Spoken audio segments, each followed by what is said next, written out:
if you're going to be an entrepreneur, you almost have the opposite profile as a soldier. You're very high in openness and you're lower in conscientiousness, or at least conscientiousness is irrelevant. And the reason for that seems to be that, like, if you're an orderly person and you like to follow procedures and rules, it's kind of hard for you to start a company, because when you first start a company or engage in any other creative process, because entrepreneurs turn out to be the same as artists, you kind of have to, you're not operating within a rule-governed structure. In fact, there may be many times where you have to break a small rule to move properly at a higher level of analysis. There's no algorithmic way of generating a new company, right? Obviously. And so it's people who are very high in openness who happen to be good entrepreneurs. And so this is something I thought was extraordinarily cool, because we'd also already known what predicts managerial, administrative, and academic ability. And IQ is crucial for any complex job, so we'll just leave that behind. But what predicts academic ability, for example, at the University of Toronto, is intelligence, obviously, but also conscientiousness. The correlation between creativity and grades at the U of T is zero. Right? But it's not surprising. The thing is, you know, it's easy to be cynical about that, but one of the things you have to understand about creative people is that they continually step outside of the domain of evaluation structures. Right? Because if you're going to say you're going to evaluate the performance of 100 professors on their lecturing ability, well, you kind of have to measure what's common across all the professors in order to come up with the standards for evaluation. Well, that means you're not going to be able to use that structure to evaluate a particularly creative professor, because he or she is going to do something in a way that's so different that it won't show up on the evaluation measure. And of course, that's what happens in universities, you know. Somebody sent me, a couple of days ago, somebody sent me an essay that they had written for their master's thesis that was wildly creative, and they were basically told to leave the program and that they couldn't continue. Not in a mean way. What happened was that what they were thinking was so outside of the conventions in the discipline is that no one had any idea what to do with the essay.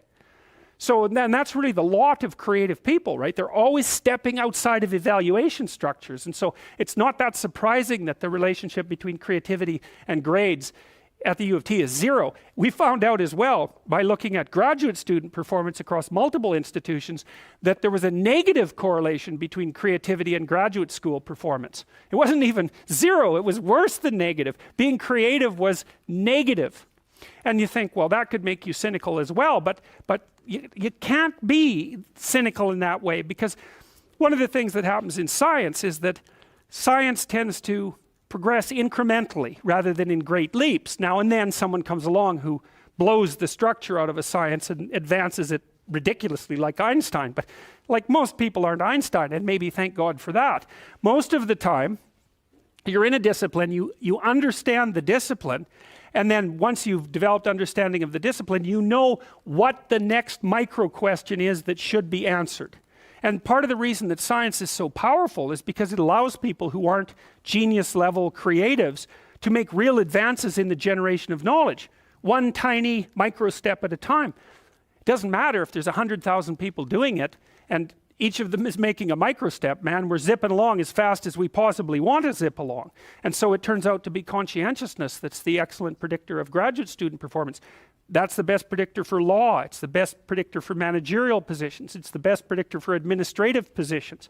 Anything that has a structure of rules that needs to be applied, conscientiousness is a great predictor. So, but it's not good for predicting artistic ability or entrepreneurial ability. And that's also really important, because one of the things, this is partly why bureaucracies stultify, right? Because what happens is as they develop, they get chock full of conscientious people, with a few psychopaths thrown in there just for good measure. They get chock full of conscientious people busily zooming efficiently down a single track, and then all of a sudden the landscape shifts and they're going very, very efficiently in exactly the wrong direction, and then the whole bloody thing falls apart. So you need to have some creative wingnuts in your organization to come up with completely absurd ideas that might just on the off chance be true. And so creativity is strange in that manner too, because it's a high risk, high return game. You're a lot safer in your life to find a functioning entity and to operate as a cog within it, as long as the entity keeps functioning. Because if you're creative and you go off on tangents all the time, there's some probability that one of those tangents is going to be exactly what is needed at the time, and you're going to become hyper successful as a consequence. But there's much more probability that even though some of your ideas might be highly valuable, the probability that this is the right time and place for them is extraordinarily low. So to produce a successful creative product, for example, in the marketplace, you need a ridiculous combination of creativity so that you keep generating ideas, and then a network around you of people who have skills that you don't, and then the production of a product, let's say, whatever that happens to be, that's actually in demand by the marketplace at exactly that moment, and that someone else hasn't already done better. So the sensible thing to tell anybody who wants to be creative is, that's stupid.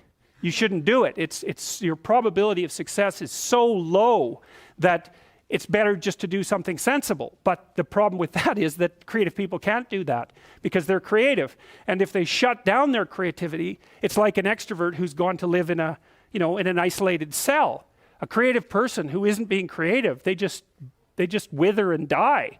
So they're stuck with it. But it is a high risk, high return strategy.